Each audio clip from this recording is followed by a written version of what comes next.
ए भौजी काहे ननद आज तहार सुहाग रात हो तू बहर बिछौना काहे लगावतारू हो। अरे का कहिए ननद हई गर्मी में देह गरम भइल बा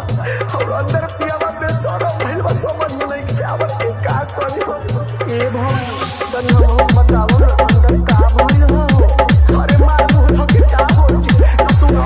बताओ विशाल जियापुर विशाल जियापुर विशाल जियापुर विशाल रतिया होले करनिया हो रतिया होले करनिया हो रतिया होले करनिया ना तोरे पावाना रतिया होले करनिया ना तोरे पावाना रतिया होले करनिया ना तोरे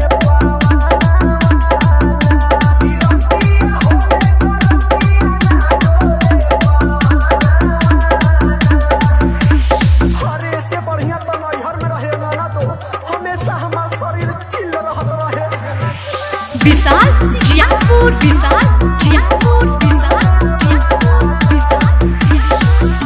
कि जहिया ले नैहर में हम रहनी जहिया ले नैहर में हम रहनी जहिया ले नैहर में हम रहनी बबहू गरमी नहीं सहनी बबहू गरमी नहीं सहनी बबहू गरमी नहीं सहनी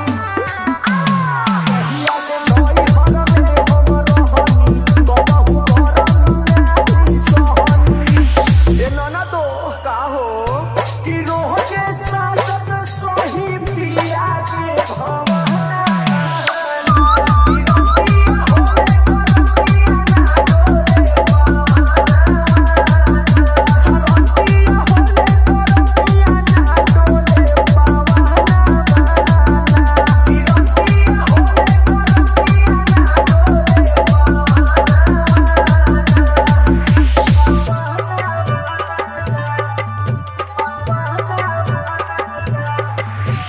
विशाल जियापुर विशाल